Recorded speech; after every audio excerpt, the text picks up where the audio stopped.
Hello, and welcome to Legendary Bible. Thank you for tuning in today. The ancient term Amalek made the news cycle at the start of the Israel-Hamas War. You must remember what Amalek has done to you. The bloodiest So why massacre talk about of Amalek? Jews, because it is a very powerful. I don't want to get into biblical exegesis here. While the tribe of Amalek died out long ago, the spirit of Amalek lives on in other forms. Stick to the end of the video for our take on where we see the spirit of Amalek in recent history and questionable types of modern Christian theology. The original expression came from Deuteronomy chapter 25, verses 17 to 19. Remember what Amalek did to you on the way when you came out of Egypt, how he confronted you on the way and attacked among you all the stragglers at your rear when you were tired and weary, and he did not fear God. So it shall come about, when the Lord your God has given you rest from all your surrounding enemies in the land which the Lord your God is giving you as an inheritance to possess, that you shall wipe out the mention of the name Amalek from under heaven. You must not forget. This video will give you the context of the event leading up to the verse. We will review all the encounters between the Israelites and the Amalekites described in Deuteronomy 25. Please note, for the sake of brevity, it is best to read the chapters in their entirety for the full context, as we are only focused on the parts about the Amalekites. The Amalekites were a nomadic or semi-nomadic people who lived in the Negev desert, south of Canaan. They were descendants of Amalek, a grandson of Esau who was Jacob's twin brother. The Bible described them as Israel's archenemies. Their religion remains a mystery, as the Bible didn't mention which god they worship. Numbers 24 verse 20 foretells the end of their people, when Balaam, a pagan prophet god forced to bless Israel, predicted Amalek was the first of the nations, but his end shall be destruction, along with other predictions of Israel's conquest of other nations. Esau was Jacob's twin brother and the ancestor of the Edomites, a people who lived in the region of Seir, south of the Dead Sea. He was a hunter and a man of the field with a hairy appearance. He sold his birthright to Jacob for a bowl of red lentil soup and lost his father's blessing to Jacob's deception. Despite all this, the Lord condemned Esau and his descendants in Malachi chapter 1, verse 3. But Esau I have hated, and laid waste his mountains and his heritage for the jackals of the wilderness. Esau had a concubine named Timnah, who gave birth to Amalek. Amalek became the father of the Amalekites. Amalek grew up in Esau's household and inherited Esau's hatred and envy of Jacob and his descendants. His offspring became the nation of Amalek, and they lived to the south of the land of Israel, in what is now known as the Negev desert. The Bible doesn't mention any specific details about Amalek's life. Extra-biblical sources such as the Jewish Midrash give us background information. According to the Jewish Midrash, Amalek's mother, Timnah, was a princess who had tried to convert to Judaism but had been rejected by Abraham, Isaac, and Jacob. She replied she would rather be a handmaiden to the dregs of this nation than be the mistress of another nation. She wanted to punish the patriarchs for the perceived affront. She becomes Amalek's mother, whose descendants would plunder Israel many times. Another Midrash claims that the Amalekites were sorcerers who could transform themselves to resemble animals to avoid capture. However, we should point out that these details weren't mentioned in the Bible, and that a Midrash is a critical explanation, using a rabbinic mode of interpretation prominent in the Talmud. The Talmud is the central text of Rabbinic Judaism and the primary source of Jewish religious law and Jewish theology. Their interpretations and claims are not explicitly present in the Bible. The Old Testament described these people as unrelenting enemies of Israel despite being closely related to Ephraim, a tribal leader in the 12 tribes of Israel. They were a tribe of nomads living in the area south of Canaan. The Amalekites lived among a tribe called the Kenites, an ancient people who lived in Canaan who were friendly to Moses and the Israelites during the Exodus. King Saul spared the Kenites when he encountered them living among the Amalekites. The Amalekites have the dubious honor of being the first people to attack the Israelites when they ambushed the Jews during the Exodus. Joshua defeated them. In the time of the judges, they became nomadic raiders that Judge Gideon defeated. The prophet Samuel condemned them to annihilation. They were finally defeated during the time of King Hezekiah. The last mention of the Amalekites is found in the book of Esther, where Haman the Agagite, a descendant of the Amalekite king, Agag, tried to destroy the Jews. In Persia, Haman compelled King Xerxes to annihilate all the Jews living in Persia. God saves the Jews while King Xerxes sentences Haman and his descendants to capital punishment. Here is a timeline listing the key events in chronological order. The Amalekites are defeated by Chedorlaomer in a war between 9 kings, Genesis 14. The first mention of the Amalekites was in Genesis 14. The story of Lot's capture and rescue, and the war between the king of Elam and the kings of 5 Canaanite city-states. We see in verse 7 that Chedorlaomer and his allies defeated the Amalekites in Kadesh at En-Mishpat, along with other tribes and cities, as part of their campaign to suppress the rebellion of the 5 kings of the Jordan Plain. The exact details of how Chedorlaomer defeated the Amalekites are not in the biblical account. However, some scholars have suggested that he used his superior military strategy and equipment, such as chariots, to overcome the nomadic and less organized Amalekites. Chedorlaomer was a king of Elam, an ancient kingdom in present-day Iran. He is mentioned in the Bible as the leader of a coalition of 4 kings who waged war against 5 Canaanite city-states, including Sodom and Gomorrah, where Abraham's nephew Lot lived. The Amalekites are defeated by Joshua after the ambush during the Exodus from Egypt, Exodus 17. The second mention of the Amalekites documents the first encounter with the Hebrews. The Amalekites were the first to oppose Israel during the infamous encounter at Rephidim, near Mount Sinai in Egypt, when the Amalekites harassed and attacked the Hebrews during their exodus from Egypt. Joshua defeats them in Exodus 17. The chapter begins with the Israelites complaining about the lack of water in Rephidim, a barren place in the Sinai desert. They accused Moses of bringing them out of Egypt to die. God tells Moses to strike a rock in Horeb with his rod, where water gushed out for the people to drink. While the Jews were recuperating at Rephidim, the nation of Amalek launched a vicious surprise attack, even though the Jews didn't know where the Amalekites' territory was. They were not heading in that direction. Moses commanded Joshua, his disciple, to gather an elite group of soldiers to battle them the next day. Moses ascends to a nearby mountain and prays to God for salvation. With the rod of God in his hand, Moses holds up his hand. The Israelites prevail, but when he lowers his hand, the Amalekites prevail. Aaron and Hur help Moses keep his hand steady until sunset, and Joshua defeats the Amalekite. God tells Moses to write down the victory and to remind Joshua that he will blot out the memory of Amalek. In verse 14, "Then the Lord said to Moses, Write this for a memorial in the book, and recount it in the hearing of Joshua, that I will utterly blot out the remembrance of Amalek from under heaven." Moses builds an altar and calls it, "The Lord is my banner," and declares that the Lord will have war with Amalek for all generations. Numbers 14 details the accounts of Israel's rebellion against the Lord when they refused to enter Canaan because they feared the Amalekites. The Israelites rebel against God and Moses after hearing the evil report of the spies who explored the promised land.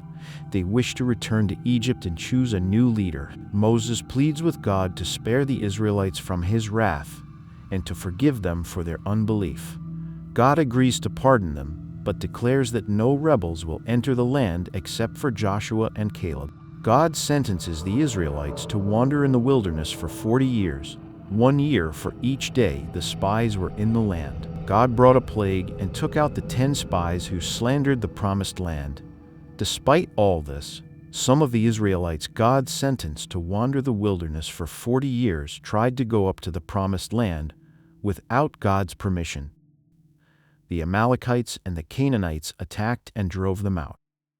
The Amalekites are defeated by Gideon in a war with the Midianites, Judges 7. Judges 6 describes the Amalekites' hatred for God and how the Amalekites would attack Israel's food supplies. Judges 7 documents how Gideon, a judge of Israel, defeated the powerful Midianite army with only 300 men. The Amalekites teamed up with the Midianites to attack the Hebrews. Verse 12 says, "Now the Midianites and Amalekites, all the people of the east, were lying in the valley as numerous as locusts, and their camels were without number, as the sand by the seashore in multitude." God told Gideon to reduce the Israelite army of 32,000 men to 300 by testing how they drank water from a well. God does this to prevent Israel from boasting that they won the battle by their strength. God reassures Gideon by allowing him to hear a dream of a Midianite soldier that predicted their defeat. Gideon divides his 300 men into 3 groups, each armed with a trumpet, a torch, and a pitcher. They blew the trumpets at his signal, broke the pitchers, and shouted, "The sword of the Lord and of Gideon." This confusion leads the Midianite camp to start destroying each other. Gideon's men chased their enemies down the Jordan River and took the lives of 2 Midianite leaders. The Amalekites are defeated by Saul during his conquests. 1 Samuel chapter 14 details the story of Jonathan's victory, Saul's rash oath, and Israel's constant warfare. Jonathan and his armor-bearer secretly attack a Philistine outpost, trusting that God will give them victory. God sends an earthquake that causes panic and confusion among the Philistines, who destroy each other.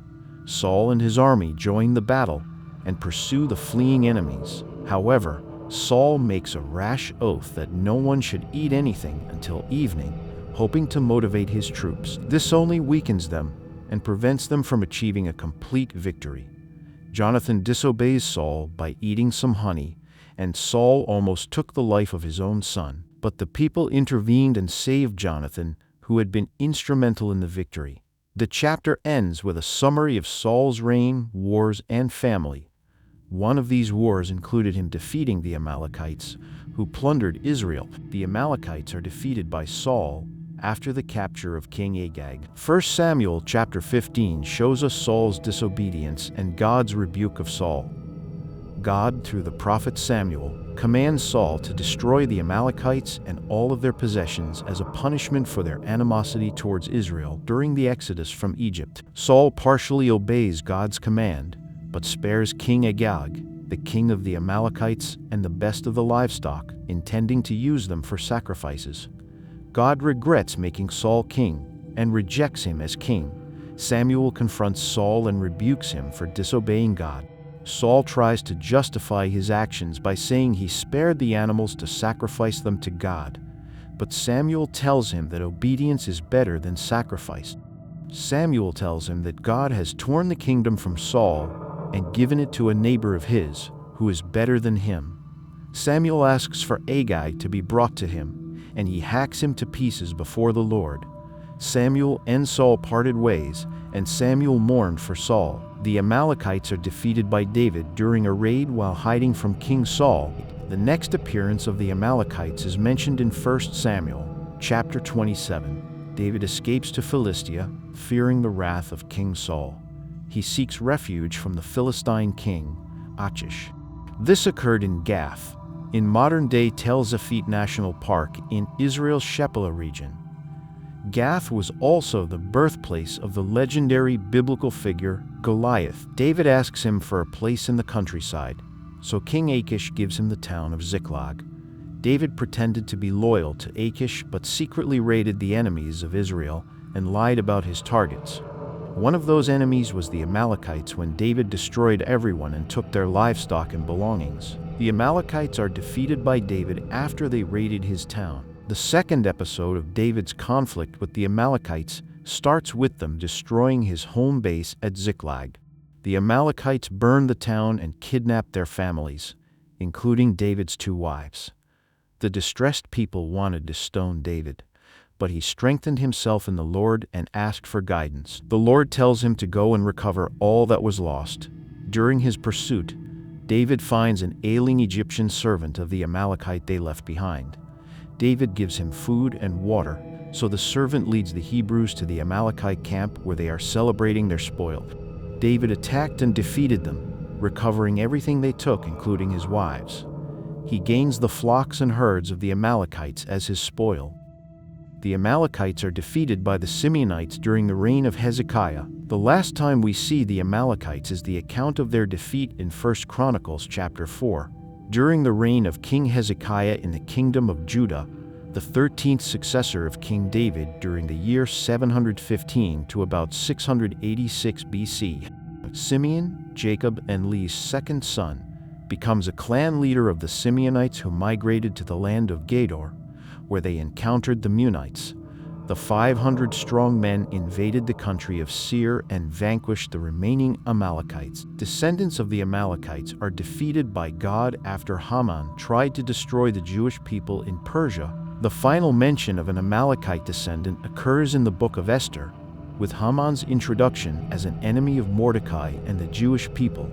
This book tells the story of a Jewish woman who becomes queen of Persia and saved her people from Haman's plot to destroy them. Mordecai is a Jewish captive who lived in Persia. He adopted his cousin, Esther, as his own daughter. Esther was brought into the king's harem and elevated to his queen, with Mordecai promoted to the office of the king's court. Haman was an Agagite.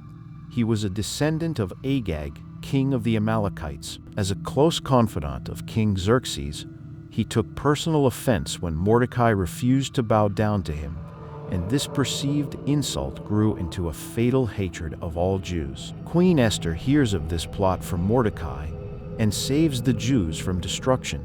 The king ordered capital punishment for Haman and his descendants on the very same gallows Haman prepared for Mordecai. Are the Amalekites still alive today? If we believe the Bible entirely, the answer is that they did not survive. The tribe was conquered and absorbed into other cultures throughout the centuries. Secular archaeologists and historians deny the existence of this tribe because there is no evidence of any distinct Amalekite people or language that lives on today. If we look at this biblically, God promised the complete destruction of the Amalekites. So although they existed, they were plundered and absorbed into other tribes.